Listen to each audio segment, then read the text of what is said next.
Thursday, in which I said that the United States sees the historic changes sweeping the Middle East and North Africa as a moment of great challenge, but also a moment of opportunity for greater peace and security for the entire region, including the State of Israel. On Friday, I was joined at the White House by Prime Minister Netanyahu, and we reaffirmed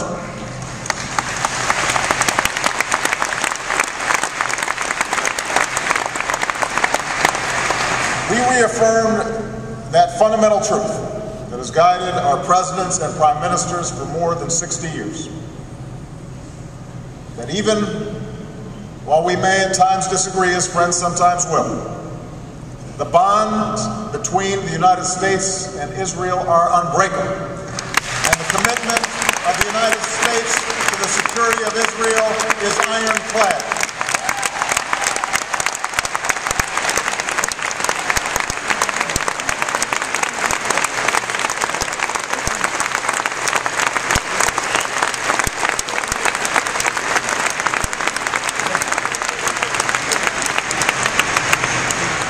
A strong and secure Israel is in the national security interests of the United States, not simply because we share strategic interests, although we do both seek a region where families and children can live free from the threat of violence.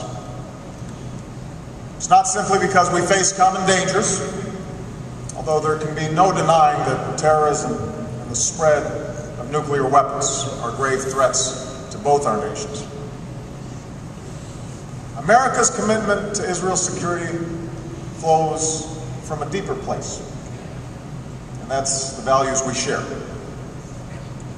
As two people who struggle to win our freedom against overwhelming odds, we understand that preserving the security for which our forefathers and foremothers fought must be the work of every generation. As two vibrant democracies, we recognize that the liberties and freedoms we cherish must be constantly nurtured. And as the nation that recognized the State of Israel moments after its independence, we have a profound commitment to its survival as a strong, secure homeland for the Jewish people.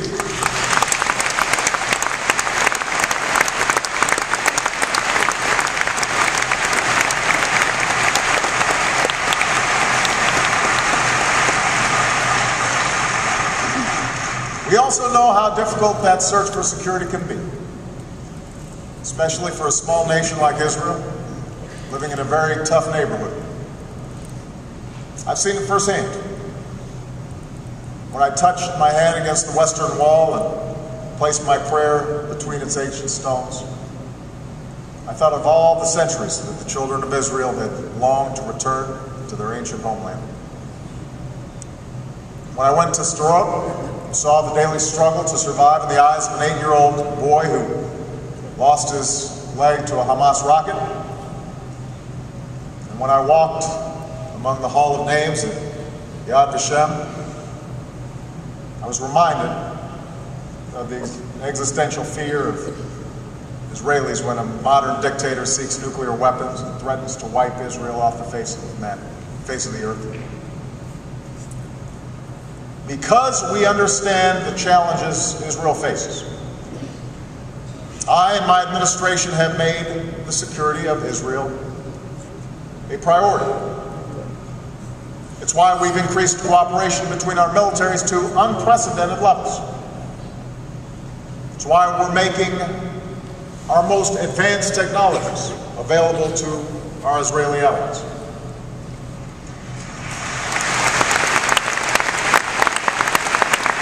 Why, despite tough fiscal times, we've increased foreign military financing to record levels. And that includes additional support beyond regular military aid for the Iron Dome anti-rocket system. A powerful example of American-Israeli cooperation. A powerful example of American-Israeli cooperation, which has already intercepted rockets from Gaza and helped save Israeli lives. So make no mistake, We will maintain Israel's qualitative military edge.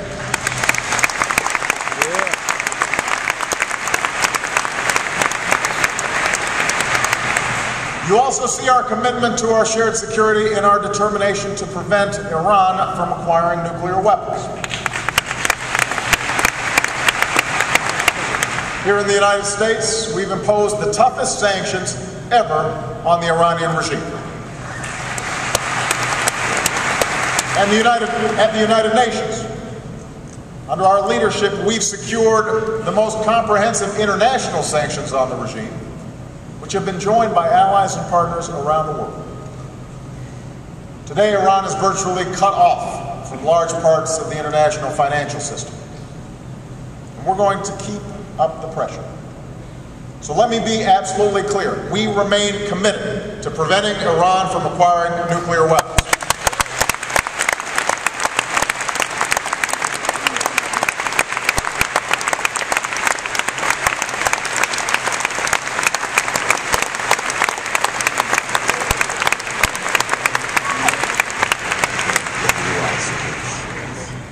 Its illicit nuclear program is just one challenge that Iran poses. As I said on Thursday, the Iranian government has shown its hypocrisy by claiming to support the rights of protesters while treating its own people with brutality. Moreover, Iran continues to support terrorism across the region, including providing weapons and funds to terrorist organizations. So we will continue to work to prevent these actions, and we will stand up to groups like Hezbollah who exercise political assassination and seek to impose their will through rockets and car bombs. You also see our commitment to Israel's security in our steadfast opposition to any attempt to delegitimize the State of Israel.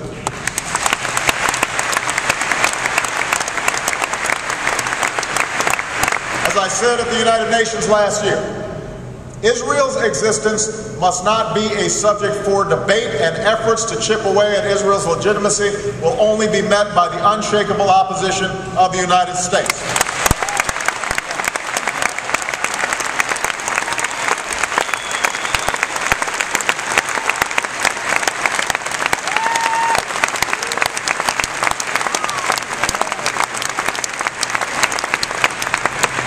So when the Durban Review Conference advanced anti-Israel sentiment, we withdrew. In the wake of the Goldstone report, we stood up strongly for Israel's right to defend itself. When an effort was made to insert the United Nations into matters that should be resolved through direct negotiations between Israelis and Palestinians, we vetoed it.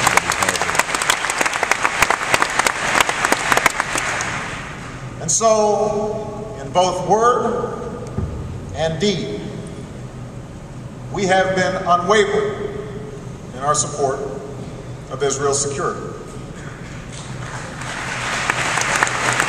And it is precisely because of our commitment to Israel's long-term security that we have worked to advance peace between Israelis and Palestinians. Now, I have said repeatedly that core issues can only be negotiated in direct talks between the parties.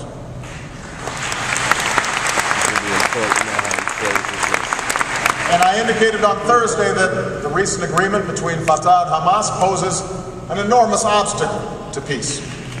No country can be expected to negotiate with a terrorist organization sworn to its destruction. And we will continue to demand that Hamas accept basic responsibilities of peace, including recognizing Israel's right to exist and rejecting violence and adhering to all existing agreements.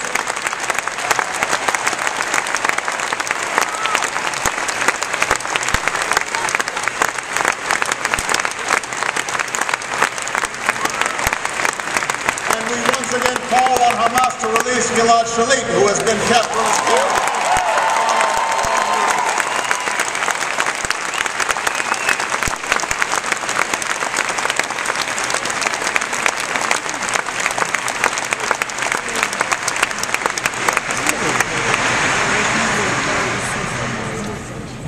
And yet, no matter how hard it may be to start meaningful negotiations under current circumstances, we must acknowledge that a failure to try is not an option. The status quo is unsustainable. And that is why on Thursday I stated publicly the principles that the United States believes can provide a foundation for negotiations toward an agreement to end the conflict and all claims, the broad outlines of which have been known for many years and have been the template for discussions between the United States, Israel, and the Palestinians since at least the Clinton administration. I know that stating these principles on the issues of territory and security generated some controversy over the past few days. I wasn't surprised. I know very well that the easy thing to do, particularly for a president preparing for re-election, is to avoid any controversy. I don't need Ram to tell me that. Don't need Axelrod to tell me that. But I said to Prime Minister Netanyahu, I believe that the current situation in the Middle East does not allow for procrastination. I also believe that real friends talk openly and honestly with one another.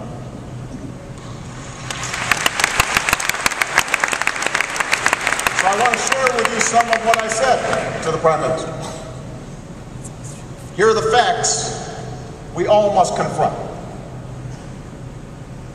First, the number of Palestinians living west of the Jordan River is growing rapidly and fundamentally reshaping the demographic realities of both Israel and the Palestinian territories.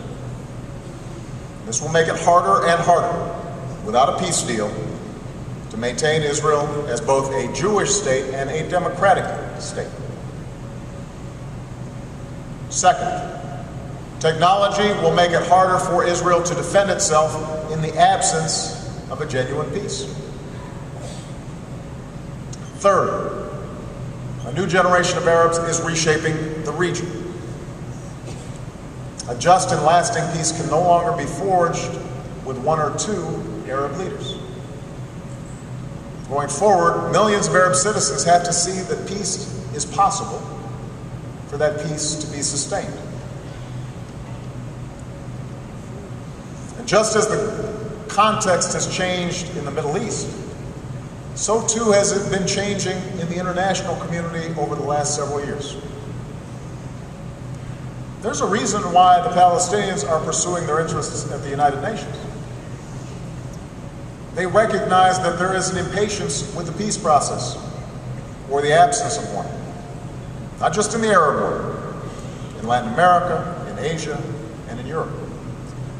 And that impatience is growing, and it's already manifesting itself in capitals around the world. Those are the facts. I firmly believe, and I repeated on Thursday, that peace cannot be imposed on the parties to the conflict. No vote in the United Nations will ever create an independent Palestinian state, and the United States will stand up against efforts to single Israel out at the United Nations or in any international forum. Israel's legitimacy is not a matter for debate. That is my commitment. That is my pledge to all of you.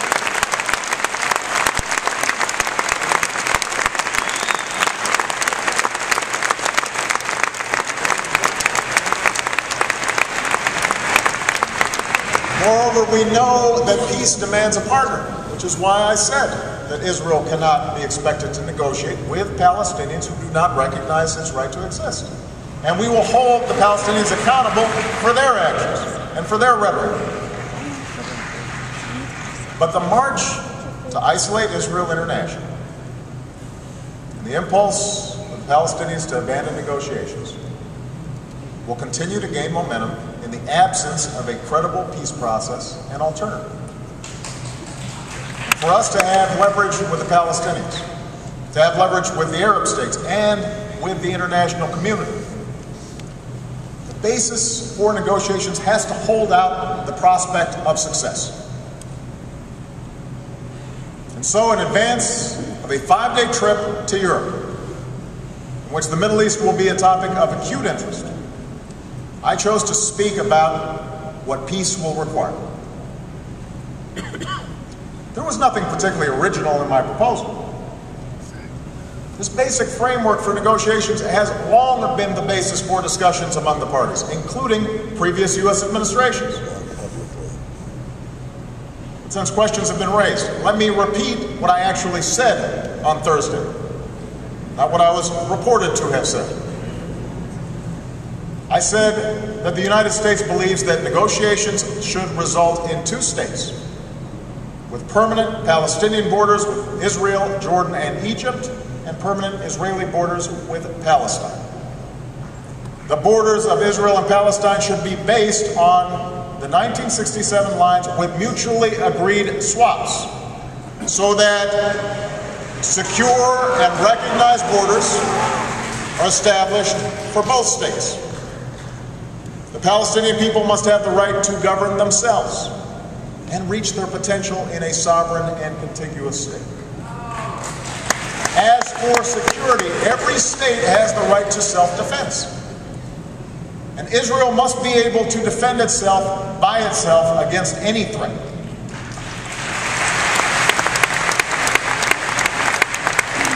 Provisions must also be robust enough to prevent a resurgence of terrorism, to stop the infiltration of weapons, and to provide effective border security.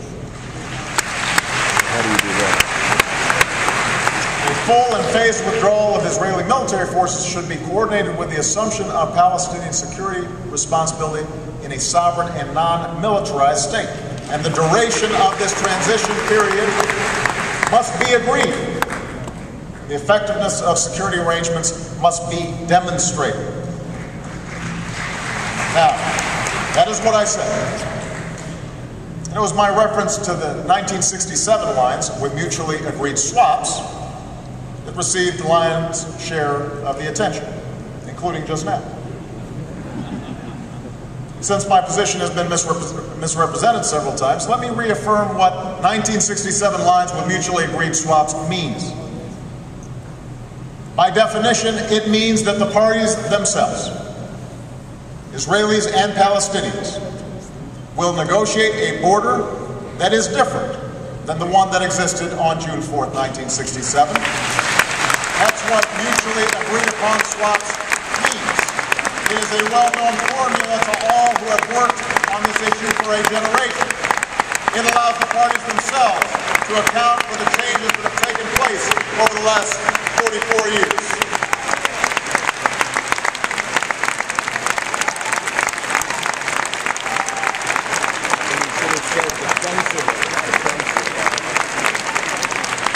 It allows the parties themselves to take account of those changes, including the new demographic realities on the ground and the needs of both sides. The ultimate goal is 2 states for 2 people. Israel as a Jewish state and the homeland for the Jewish people, and the state of Palestine as the homeland for the Palestinian people. Each state enjoying self-determination, mutual recognition, and peace.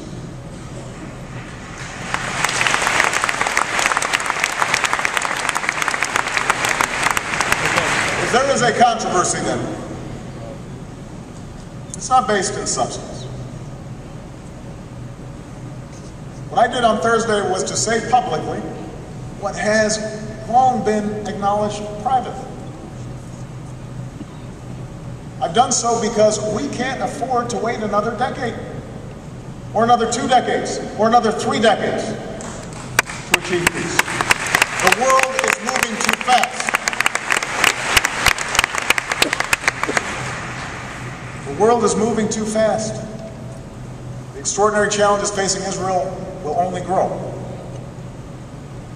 Delay will undermine Israel's security and the peace that the Israeli people deserve.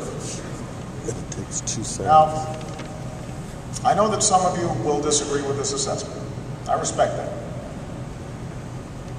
And as fellow Americans and friends of Israel, I know we can have this discussion. Ultimately, it is the right and the responsibility of the Israeli government to make the hard choices that are necessary to protect a Jewish and democratic state for which so many generations sacrificed.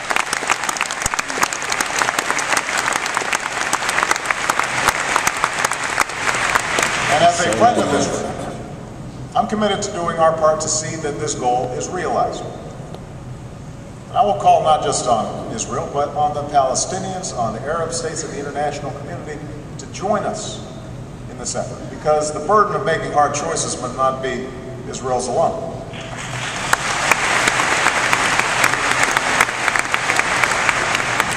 But even as we do all that's necessary to ensure Israel's security, even as we are clear-eyed about the difficult challenges before us,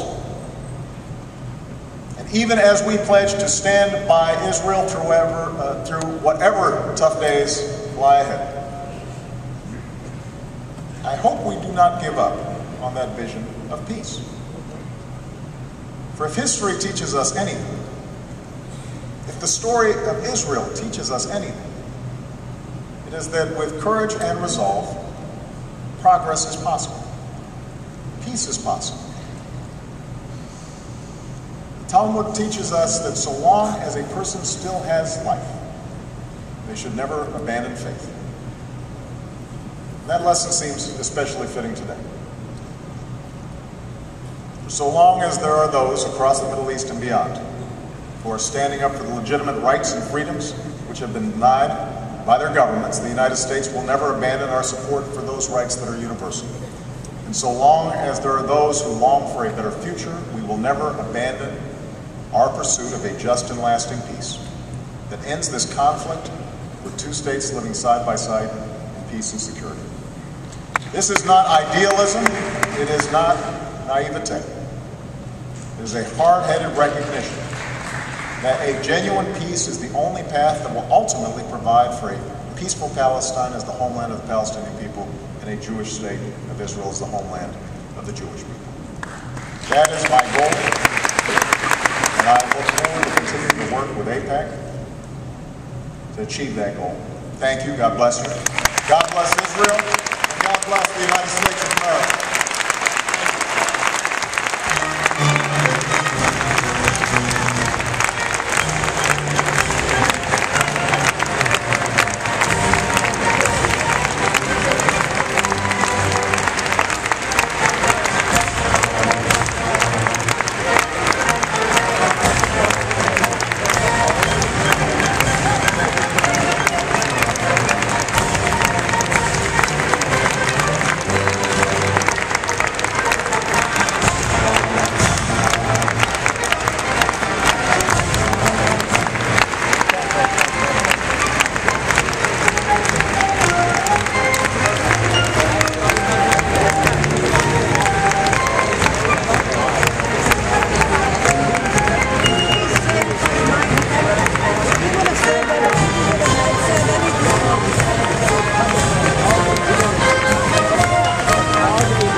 Two to swap.